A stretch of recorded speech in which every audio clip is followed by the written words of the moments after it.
Hi everybody, we are here at the Pawse boutique. It's in Centre, Rue Centre, and we're with one of the two owners, that is Paul, right? We're very happy because finally it has been like many times that we have crossed the street, and every time that we come here we said we want to go there, we want to know what is like all of this about. And this month that we're talking about like food, it's a perfect time because we see that we have a lot of different food. So, well, first of all, thank you, Pablo, for receiving us, and thank you for the interview. We just called him yesterday, so thanks for saying yes. And can you explain us a little bit, like, how did you came with all of this idea of creating Pawse? So for the creation of Pawse is that I have a problematic dog of my own who's allergic to a lot of things under the sun. We had to do a lot of research, and we had to go pretty far for our specialized food. So I was kind of tired of working for other people, and I decided to make something that I'm passionate about, my job. And the same goes for my partner, my business partner, who's also my girlfriend. Same problematic dog, and we decided we could put that wealth of knowledge to use. So we decided that we could help other dogs or other people who are in the same situation. Yeah.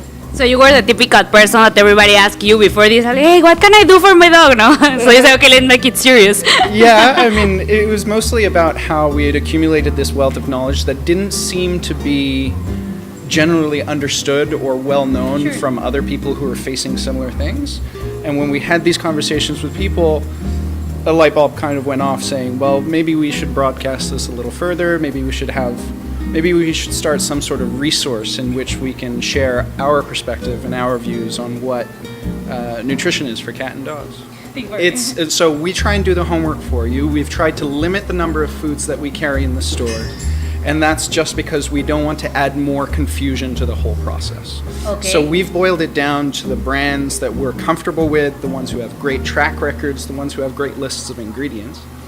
And beyond that, that's where we have the one-on-one, depending on what the issue is with your dog. If you just want a healthy dog, but you don't want to have to deal with thawing meat, for example, you've got 4 other options in what you can present, and then we try and work within the budget.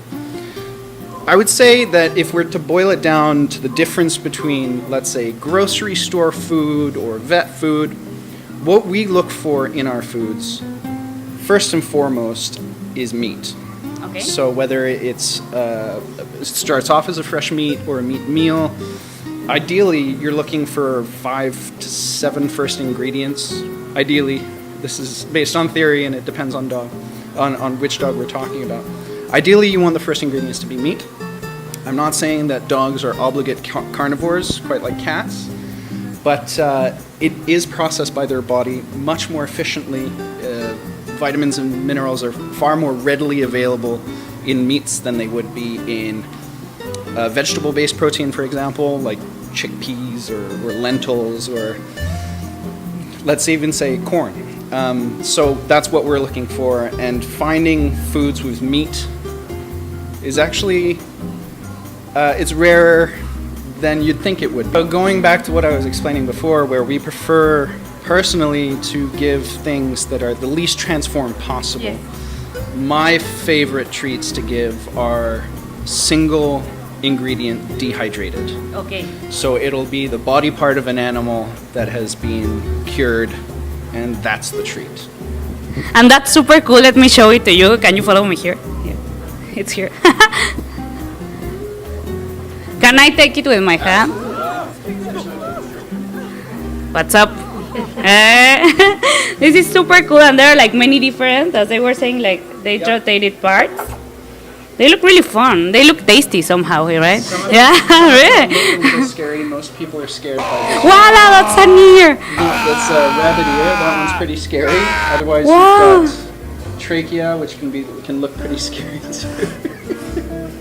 Trachea can look pretty scary too, but you know what it is, and it is what What's this? I thought it was a kind of bacon. It's the throat of a trachea. Cow.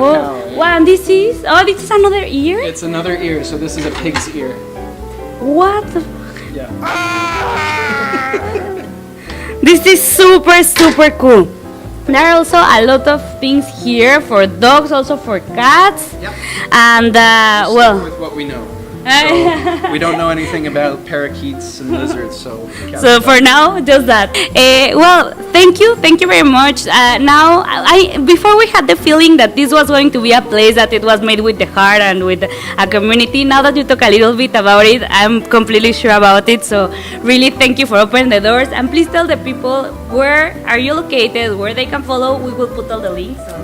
So we're located in 1937 Rue du Centre in Pointe-Saint-Charles, which is part of the southwest borough of Montreal. It's just below Griffintown and just above Verdun.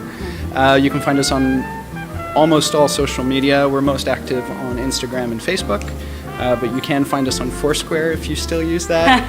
High five. That's right. We're no longer on MySpace, but yeah, and reach out to us. We try to provide the knowledge even if you can't make it in. So you can give us a call. The phone number is available on the website and on Facebook and on the Instagram. You can give us a call, you can shoot us an email, you can send us via Messenger a message, and we just want to help. That's really what we want to do. That's really cool. You can pass by because the store, as you will see right now, it's really cool.